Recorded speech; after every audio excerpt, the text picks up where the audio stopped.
la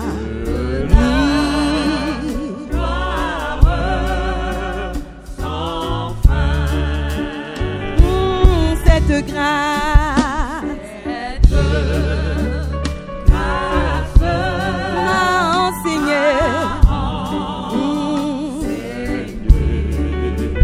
la grâce que tu sais est pour toujours,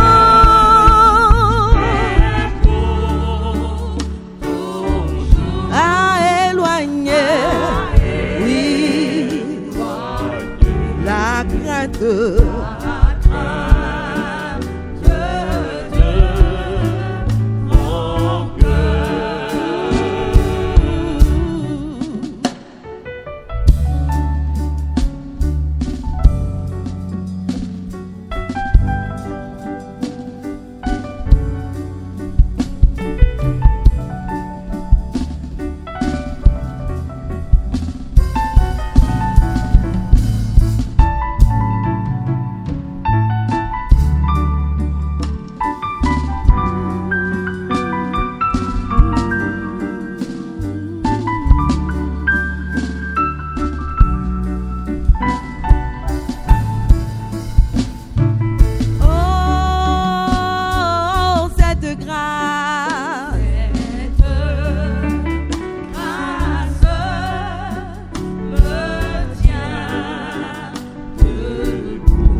Me conduit chaque jour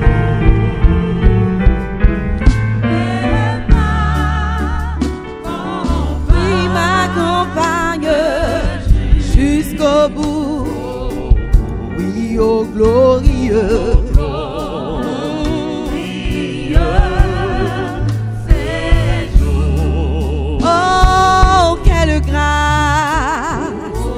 Oh, quelle grâce, oui,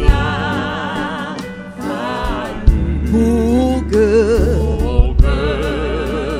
ma pauvre humain, je sois héritier du grand roi.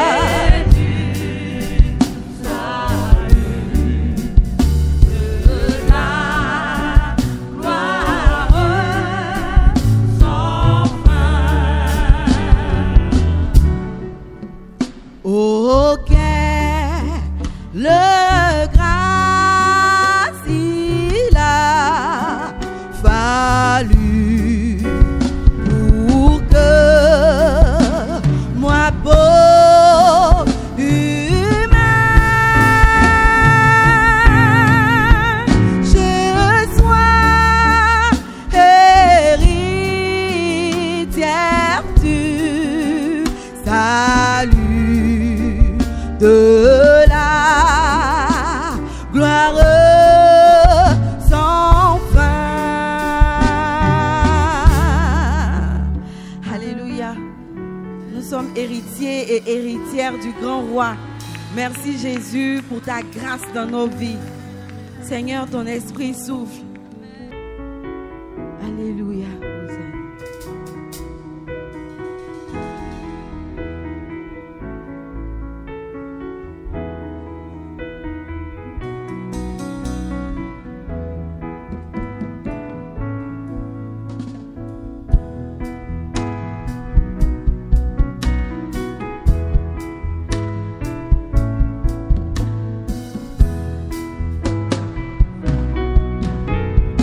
Alléluia, Hosanna.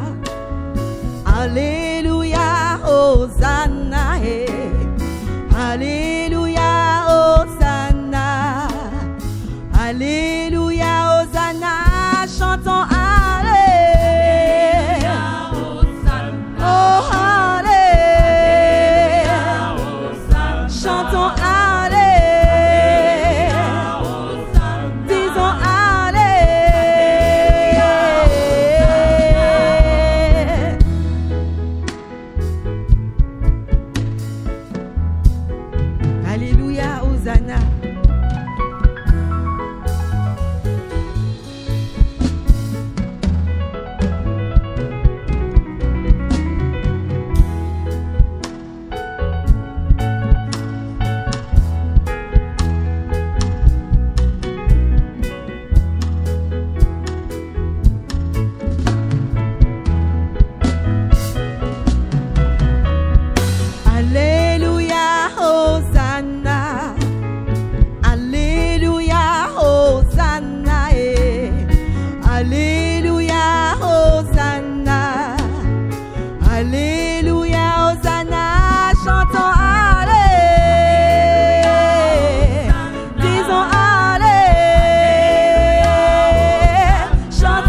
chérubins te célèbrent et les anges te louent. Les chérubins te célèbrent et les anges te louent. Ils disent, ils chantent.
Père, nous voulons te dire merci.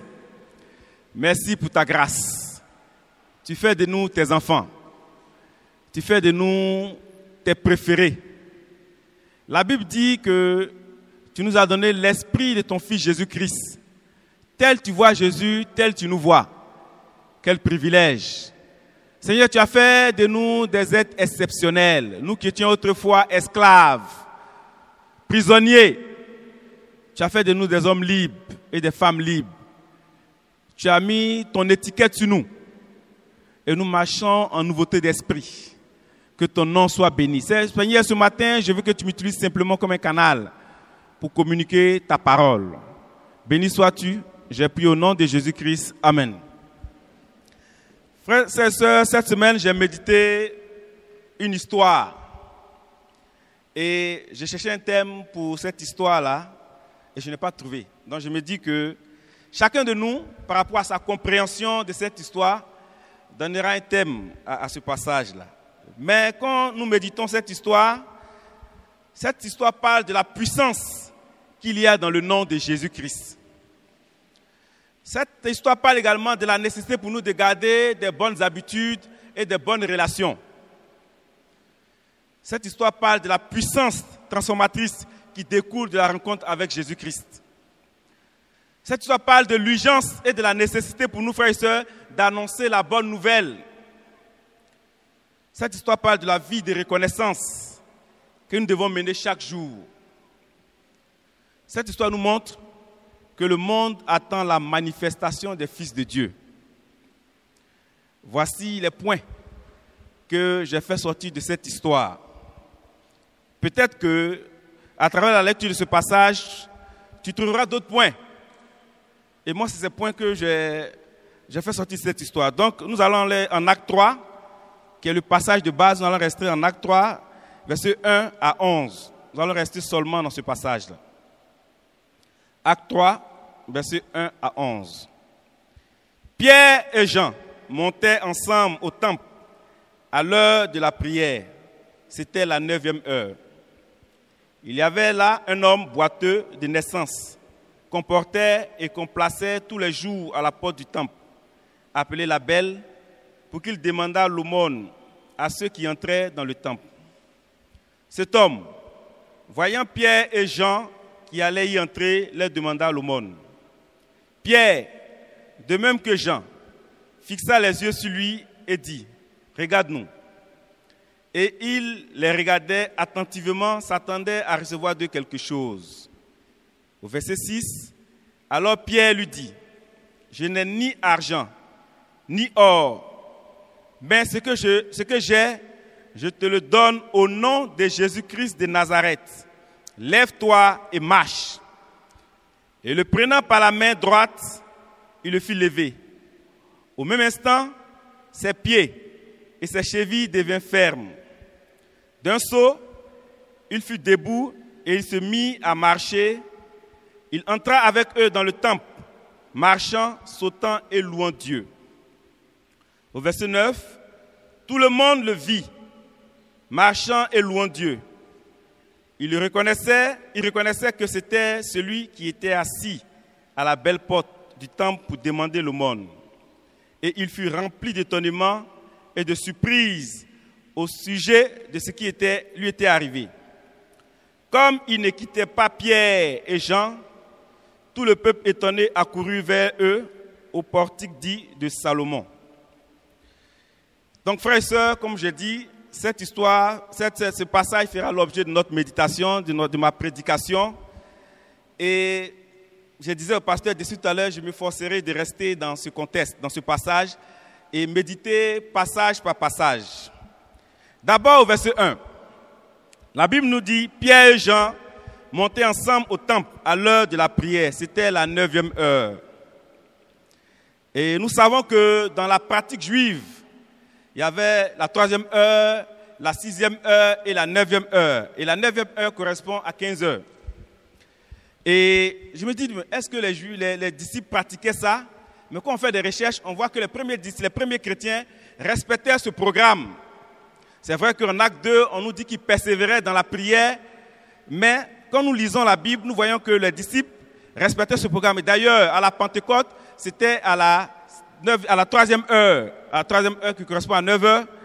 Et en acte 2, en acte 3, c'est la 9e heure qui correspond à 15 heures.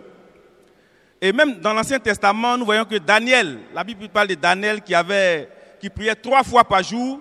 Et David aussi dans les psaumes dit qu'il prie 3 fois par jour. Et c'était bonne pratique, frères et sœurs. Étant devenus chrétiens, nos frères respectaient ce programme. Et ils allaient à la 9e heure, qui correspond à 15 heures, pour aller prier. Aussi peut-être évangéliser. Soit prier ou évangéliser, soit prier et évangéliser. Mais ils allaient pour un but spirituel. Amen, frères et sœurs. Et donc, comme j'ai dit, il nous faut conserver les bonnes habitudes. Et également, on mentionne Pierre et Jean. J'ai compris à travers ce passage, frères et sœurs, la nécessité de conserver les bonnes relations.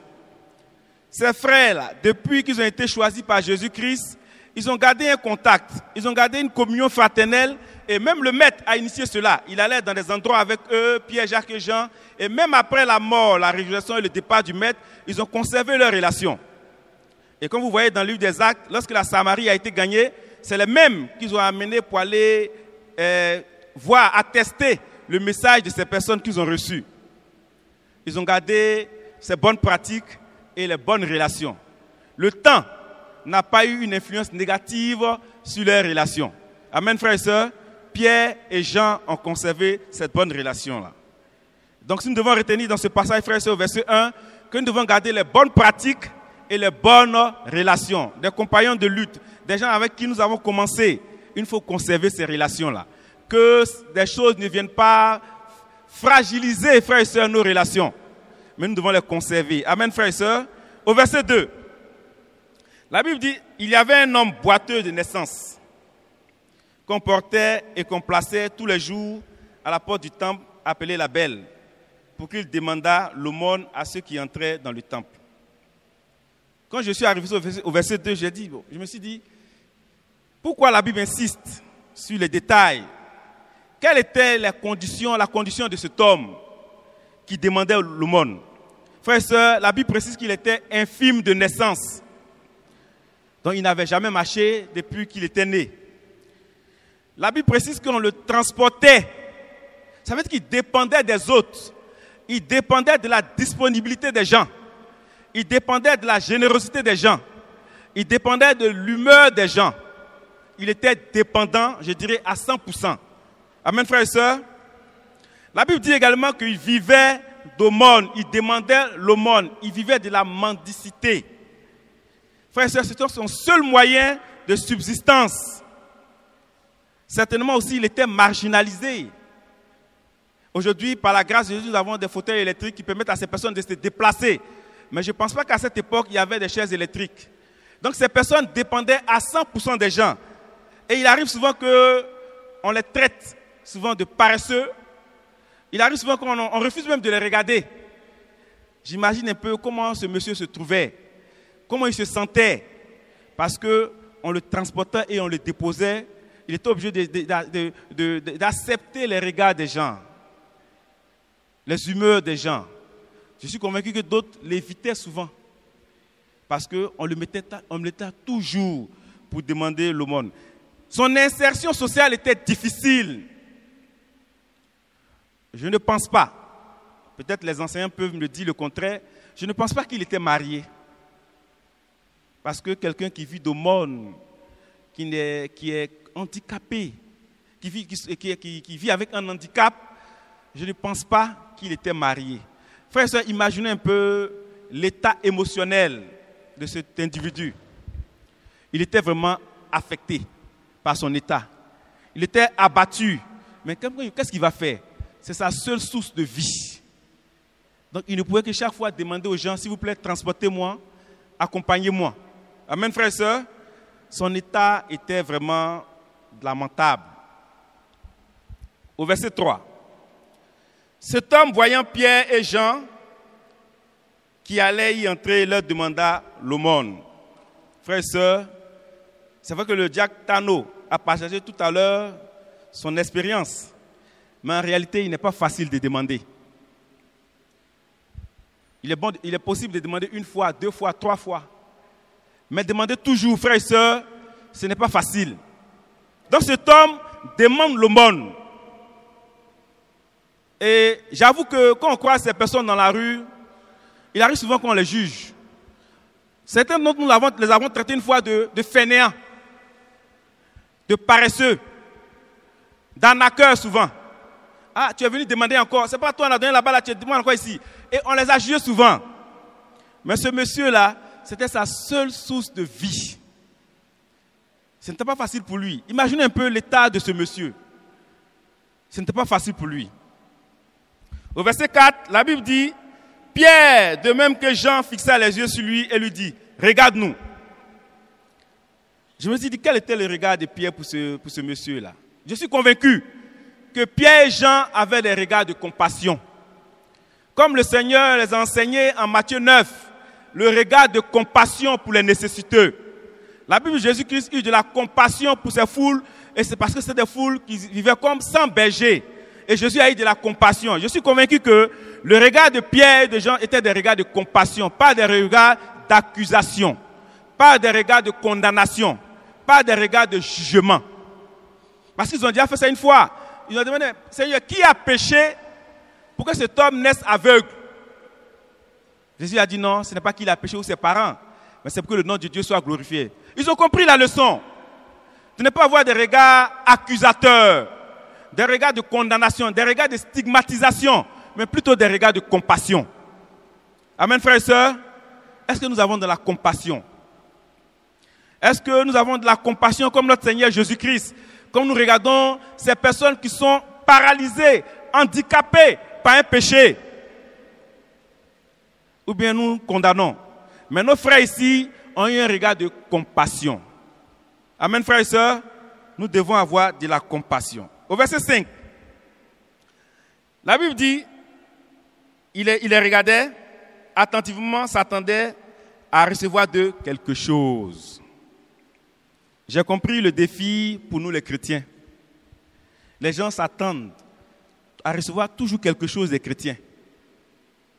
Que ce soit l'argent, un sourire, une accolade, une chaleur, une considération. Vous savez, dans le monde, les gens t'accordent de la valeur en fonction de ce que tu as et de ce que tu es. Il arrive souvent que dans nos familles, c'est les personnes les plus nanties qui sont considérées. Et les personnes moins nanties, même leurs propositions ne sont pas acceptées. Amen, frères et sœurs. Et ces personnes blessées dans leur amour propre courent pour venir se réfugier à l'église parce qu'elles estiment que, au moins à l'église, on peut recevoir quelque chose de bon. Amen, frères et sœurs. La preuve, pourquoi nous avons couru pour devenir disciples? C'est parce que quelque part, on ne nous considérait pas, on était fatigués, on était mal vus. Et quand les gens nous ont approchés, le sourire, la chaleur a fait la différence. Frères et sœurs, les gens s'attendent toujours à recevoir quelque chose de bon de la part des chrétiens.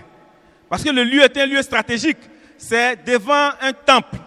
Il estime que ceux qui vont dans ce temple-là, ils vont pour adorer Dieu. Ils ont une certaine crainte de Dieu. Ils ont une certaine considération pour leur prochain. C'est pour ça qu'on dépose les mendiants souvent dans devant les lieux de prière. J'ai compris que ce n'est pas en vain qu'on dépose les personnes nécessiteuses devant les lieux de prière. Parce qu'on estime que ceux qui rentrent là-bas, là, ils vont croiser Dieu.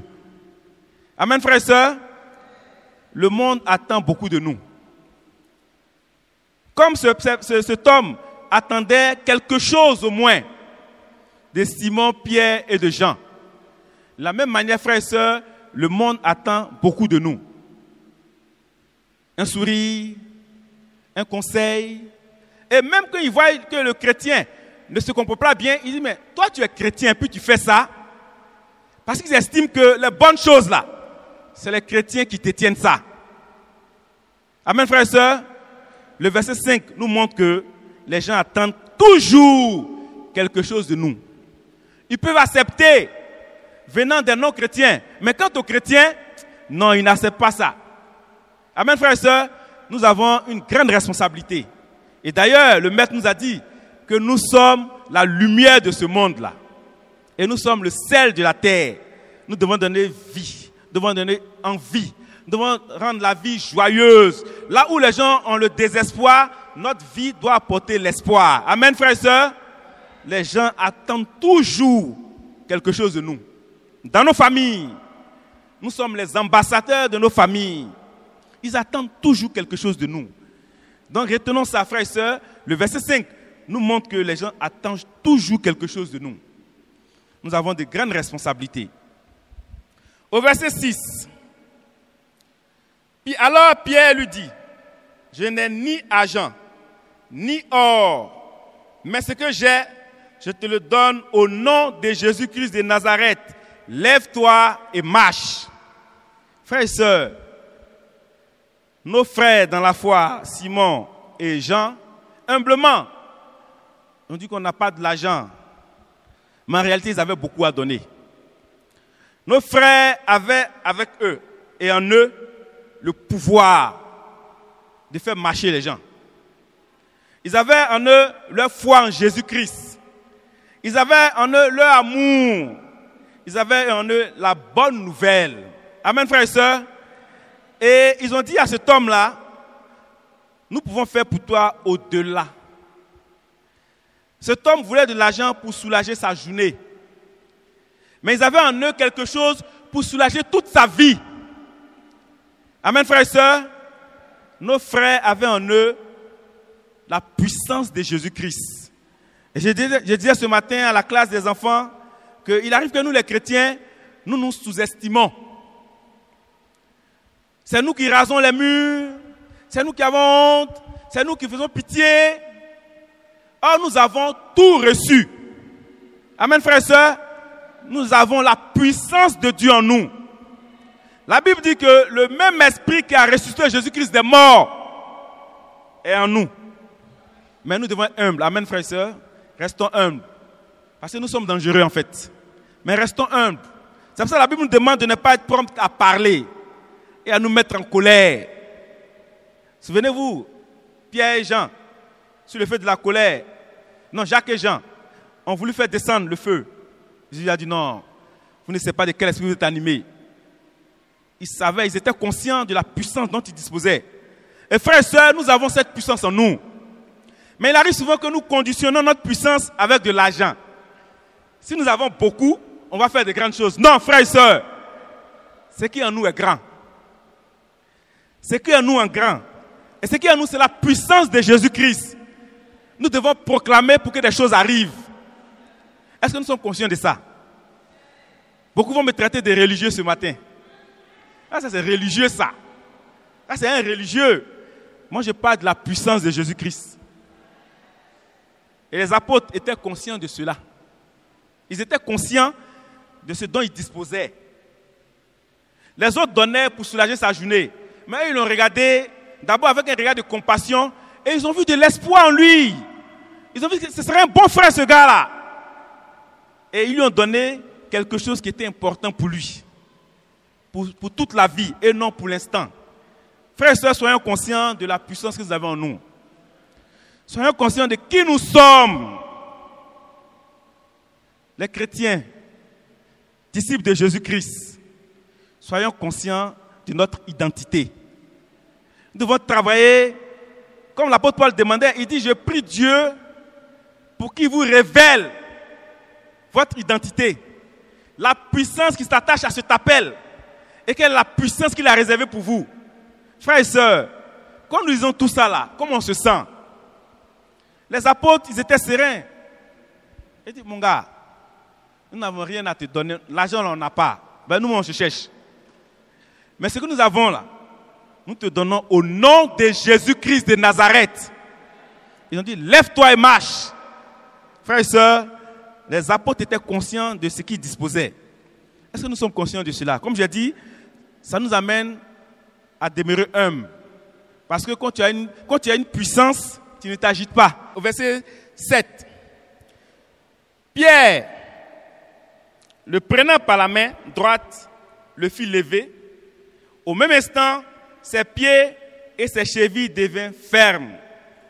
Comme j'ai dit, chaque passage m'a montré quelque chose. Frères et sœurs, au verset 7, voici Pierre qui proclame, qui ordonne à l'individu de se lever. Mais Pierre ne s'est pas limité à proclamer seulement. Pierre a tendu sa main pour l'aider à se relever. J'ai demandé à Dieu, qu'est-ce que je dois comprendre pour moi dans ce passage-là? Et Dieu m'a montré que, frères et sœurs, il arrive que dans nos interactions, dans la formation, dans les études bibliques, nous défions les gens. Mais nous ne les aidons pas à relever ces défis-là. Cet homme n'a jamais marché. Lève-toi, il ne va pas se lever comme ça. Il ne sait même pas ce qu'on appelle marcher. Il est né comme ça. Et Pierre a proclamé au nom de Jésus. Mais Pierre, malgré ça, lui a tendu la main pour l'aider à se relever. Frères et sœurs, il arrive souvent que nous défions des gens. Dans nos interactions, dans les études bibliques, dans la formation.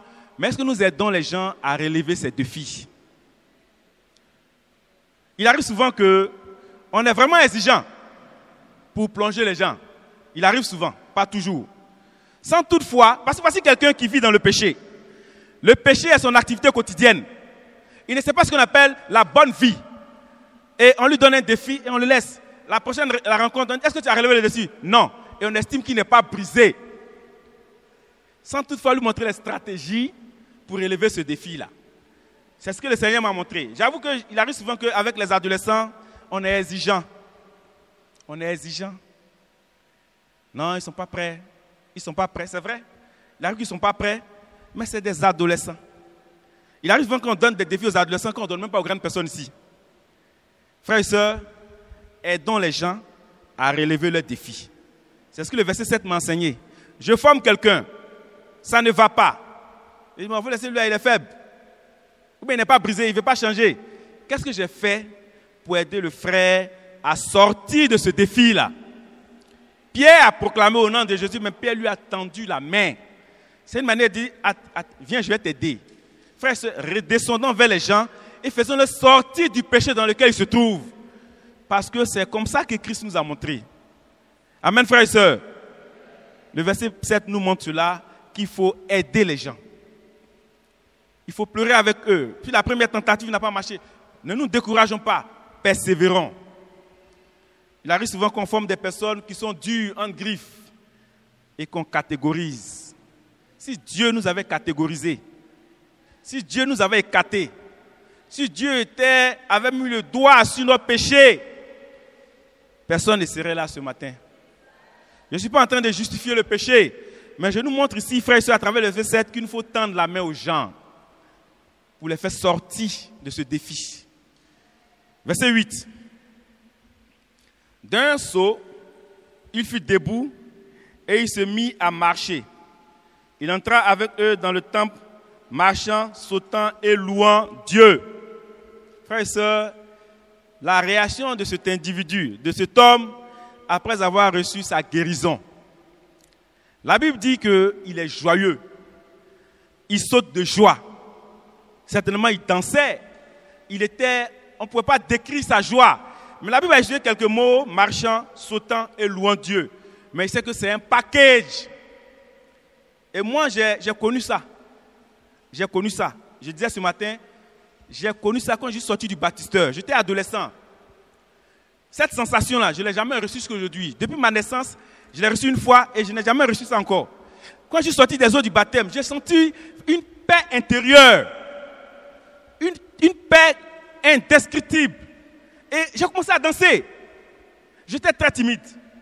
La chose où vous me voyez plus actif, c'était dans le football. Et puis comme j'ai dit, dans les matchs patriotiques. Ça, c'était mes deux coins où j'étais zélé. Mais en dehors de ça, j'étais très timide. Mais ce jour-là, j'ai dansé, les gens étaient étonnés. Parce que j'ai reçu quelque chose qui était vraiment exceptionnel. Je suis convaincu que toi et moi, on a reçu ça aussi. Cette joie. Et ce monsieur-là, il a retrouvé la joie d'être guéri. La joie de vivre une vie comme les autres aussi. La joie de marcher. La joie d'être indépendant. D'être utile aussi pour la société. La joie de travailler. Et s'il n'était pas marié, la joie de bâtir une amitié, de copiner la sœur, de la fiancée, de se marier aussi. Frères et sœurs, c'est un fardeau que les apôtres ont enlevé sur la tête de ce monsieur-là. Par sa rencontre avec Jésus-Christ. La puissance transformatrice de la rencontre avec Jésus-Christ. Peut-être que tu te souviens de ton cas. Comment ta rencontre avec Jésus-Christ a révolutionné ta vie. Frères et sœurs, c'est très important. Au verset 9, tout le monde le vit marchant et louant Dieu. Là, j'ai compris que quand Dieu fait là, ça se voit. Quand Dieu fait dans nos vies là, c'est du concret. C'est de l'authentique. Ce n'est pas à peu près. C'est total. Amen, frères et sœurs. La Bible dit, les gens l'ont vu en train de marcher. Ce n'est pas qu'ils ont entendu qu'il marche. Hein. Ils l'ont vu. Ce n'est pas que, ah frère, j'ai entendu que tu es chrétien maintenant. Non. Je constate que tu es chrétien. Amen, frères et sœurs. Quand Dieu transforme là, on constate ça. Amen. C'est ce que j'ai retenu dans le verset 9. Les gens ont vu. Et notre manière de vivre notre chrétienté, frères et sœurs, les gens doivent constater que nous sommes chrétiens. Pas qu'ils ont entendu qu'on est chrétien, mais ils ont constaté, ils constatent que nous sommes des chrétiens. Amen, frères et sœurs. Au verset 10, il me reste 15 minutes. Il reconnaissait que c'était celui qui était assis à la belle porte du temple pour demander l'aumône. Et il fut rempli d'étonnement et de surprise au sujet de ce qui lui était arrivé. L'étonnement et la surprise que les gens manifestent en voyant notre nouvelle manière de vivre. J'étais en terminale quand j'ai été baptisé, c'était les vacances. C'était ma première année en terminale. Bon, de façon modeste, j'étais un peu bon en SVT, en mathématiques et en physique. Et donc, je faisais la défense en ligne. J'étais le guichet automatique. Et quand il y a un sujet vient là, moi je traite et je distribue. Il dit, mon gars, il faut changer un peu. Hein. Tu cherches l'emplacement des trucs là. Tu mets le 6-3, là, ils ne vont pas faire copie conforme. Et en vacances, je suis baptisé. Mais bon, l'examen n'a pas marché. En vacances, je suis baptisé et la rentrée, je viens. Et on pense que c'est le même tricheur là. J'ai dit, les gars, moi j'ai changé. Hein. Je ne suis plus le même. On dit, oh, tu es un plaisantin. Toi, on te connaît ici.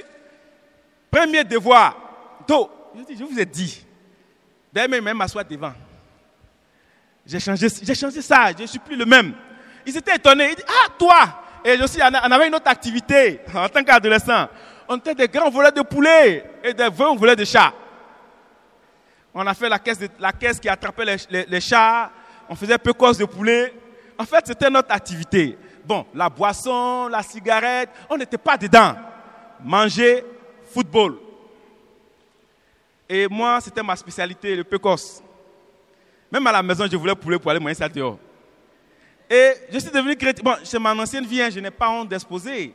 Je suis devenu chrétien Et les gens veulent que je continue. J'ai dit non, les gars, ils sont étonnés. Ils m'ont commencé à m'appeler Jésus-Christ. Comme le datant a dit Dieu est bon, pour moi c'est Jésus-Christ. Avec de l'ironie. Ah, Jésus-Christ arrive, allons-y les gars. Jésus-Christ arrive. Comme mes amis sont là et je viens vers eux. Ah les gars, Jésus-Christ arrive, allons-y. À Dieu soit la gloire. Si on sait que Jésus-Christ fait les bonnes choses, à Dieu soit la gloire. Mais la rencontre avec Jésus-Christ crée une transformation qui étonne les gens. Et les gens étaient étonnés de voir ce monsieur-là. Amen, frères et sœurs. Et au verset 11. Comme ils ne quittaient pas Pierre et Jean, tout le peuple étonné accourut vers eux au portique dit de Salomon. C'est là que je parle de la reconnaissance. Ce monsieur-là, il était assis à l'entrée du temple. Les docteurs de la loi passaient. Les érudits passaient. Tout le monde passait. Mais sa rencontre avec les disciples de Jésus-Christ a changé radicalement sa vie. Mais ce monsieur il s'est dit, je vais aller où? C'est ceux-là, je suis avec eux. La Bible, il ne les quittait pas. Je suis convaincu que ce monsieur est devenu disciple. Je suis convaincu. Et nous, aujourd'hui, frères et sœurs, Dieu nous a transformés par notre rencontre avec les frères et sœurs. On nous a proposé des études bibliques. Et des années plus tard, on estime que c'est plus ça. Il faut aller ailleurs. Ce monsieur a dit, je ne quitte pas les apôtres. Je suis là. Et ça nous rappelle sur le démon. Le démon, la personne de qui est sortie une légion. La Bible dit qu'il voulait rester avec Jésus-Christ. J'ai dit non, va annoncer. Frères et sœurs, c'est ce sentiment de reconnaissance qui doit nous animer. Le fait que j'ai croisé Jésus et il a changé ma vie. Les hommes peuvent nous choquer, peuvent nous frustrer, mais souvenons-nous de Jésus-Christ qui a changé notre vie là. Et pour ça, nous devons manifester une reconnaissance au quotidien. Amen, frères et sœurs. Jésus-Christ a changé la vie de ce monsieur. Et le monsieur, la Bible dit, il était avec les apôtres. Chacun de nous, quand on a été convertis, on suivait nos dirigeants comme ça. Moi, je suivais mon père spirituel. Il était chantre. Quand je vais à la formation, il dit, bon, aujourd'hui, la formation, c'est un cantique qu'on va apprendre. On chante. Après encore, il dit, bon, allons prêcher dans la rue. On marche comme ça. Il dit, bonjour, peuple d'Abobo. Ce frère que vous voyez a quelque chose à vous dire. Il dit, ah, mais tu ne m'as pas informé. Il dit, chauffe ça, mon frère. Et donc, il te lance à l'eau. Et tu chauffes le coin. Il t'appelle, ah, Évariste, toi, tu prêches demain. Il dit, ah, mon format, il faut m'informer. Il dit, non, c'est comme ça, nous, on nous a formés. On te fait ça aussi. Bon, on a appris avec eux, mais on était avec eux. Le sentiment de reconnaissance. Au-delà de l'homme, c'est Dieu nous voyons. Amen, frères et sœurs. Parce qu'on s'est dit que si on n'avait pas connu Dieu par ce monsieur, en tout cas moi, si je n'avais pas connu Dieu par mon père spirituel, peut-être que je serais mort. Amen, frères et sœurs. Pour finir, on peut résumer cette histoire en deux parties. L'état de ce monsieur avant sa rencontre avec Jésus-Christ et l'état de ce monsieur après sa rencontre avec Jésus-Christ. D'un état de dépendance à un état d'indépendance. D'un état de tristesse, de pitié, à un état de joie et d'espérance. D'un état de mépris, de moquerie, de rejet, à un état de considération, de valorisation et même de consultation. Quand je parle de consultation, c'est vrai. Aujourd'hui, la plupart d'entre nous ici on nous consulte dans nos familles. On me dit, ah Évariste, pardon, prends ton neveu là, il va habiter chez toi un peu, et puis, comme si chez moi là, c'est un laboratoire de transformation. Prends ton neveu là, il va habiter chez toi un peu, et puis il va changer. Évariste, pardon, viens causer avec lui ici. Moi, je lui parle, il ne change pas. Viens causer avec lui. Ce n'est pas moi. C'est Dieu. Amen, frères et sœurs. Frères et sœurs, la plupart d'entre nous, notre histoire ressemble à ce monsieur-là. Nous étions esclaves, prisonniers, marginalisés. Dieu a transformé nos vies. Nous étions malheureux, tentatives suicidaires. Tentatives, c'est vrai ce que je dis. Cet exemple-là, je ne cesserai jamais de le répéter. Un frère du campus, assis sur le sous-bois en train de rédiger le motif auquel il s'est suicidé. La raison pour laquelle il s'est suicidé là, il était en train de rédiger sur son cahier. Il n'était pas frère. Et nous, tous les vendredis soirs, on évangélise sur le campus. Et un frère l'a approché pour dire, est-ce que je peux m'asseoir avec toi? En quelques minutes, ils ont commencé à partager la bonne nouvelle. Il a fermé son cahier. Il a dit d'étudier la Bible. Aujourd'hui, il est disciple, membre actif dans la chorale du campus. Et il a rendu son témoignage. Il dit, j'étais en train de rédiger pourquoi je me suis suicidé. Frères et sœurs, voici comment Dieu fait son miracle. Amen, frères et sœurs. Si Dieu l'a fait pour nous, il va le faire pour plusieurs personnes encore, frères et sœurs. Voilà pourquoi je dis pour nous, il est nécessaire de continuer à évangéliser. Frères et sœurs, c'est important pour nous de continuer à annoncer la bonne nouvelle. Nous avons des grands projets. Nous voulons bâtir des maisons. J'apprécie ça, c'est extraordinaire. Mais qui va faire culte dans ces maisons de prière-là? On aura à la longue plus de maisons que de disciples. Si on arrête d'évangéliser, on aura des infrastructures. Mais qui sera dans ces infrastructures-là? Amen, frères et sœurs. Nous allons célébrer dans quelques années 50 ans, 60 ans, 70 ans. Qui va assurer? On parle de la relève. Mais la relève, là, c'est dans la rue, frères et sœurs. Allons évangéliser. Nous avons beaucoup reçu. Peut-être qu'on se sent incapable de dire quelque chose. Non. Nos vies même sont des témoignages. Nos vies peuvent changer la vie des gens. Amen, frères et sœurs. Nous devons continuer à évangéliser. Aujourd'hui, il y a tellement de canaux par lesquels on peut évangéliser. Mais n'arrêtons pas d'évangéliser. Nous sommes le fruit de l'évangélisation. Nous sommes le fruit du renoncement des gens. Et les apôtres n'ont pas arrêté d'annoncer, même dans les moments difficiles, même dans la persécution. Lorsqu'ils fuyaient, ils annonçaient. Et des églises sont nées dans la fuite. Frères et sœurs, continuez à annoncer l'évangile. N'arrêtons pas ça. Si tu cherches un endroit où étudier la Bible, viens à la classe des adolescents. La moisson est grande là-bas. La moisson est grande. Si tu veux t'exercer à étudier, viens réchauffer, viens faire le riz couché là-bas. Viens réchauffer tes anciennes aptitudes là, viens. Amen, frères et sœurs, la moisson est grande. Je vais finir par nous encourager à ne pas arrêter d'annoncer la bonne nouvelle. Si les gens avaient arrêté d'annoncer je ne serais pas votre frère aujourd'hui. Je serais peut-être mort, peut-être en fuite. Mais Dieu a eu pitié de moi. Il a inspiré à un de ses fils, va vers ce jeune-là. Et j'étais en train de faire quoi? Jouer dés. On met des leaders dans la boîte, on tape, et puis on dit, bon, c'est 6 qui est en bas. D'autres disent, c'est 4. Si tu ouvres, c'est 6 qui est en bas, tu as gagné. C'était mon habitude. On faisait ça au quartier seulement. Frères et sœurs, aujourd'hui, ceux qui me voient, il y a des gens, je suis plus âgé que mes amis là.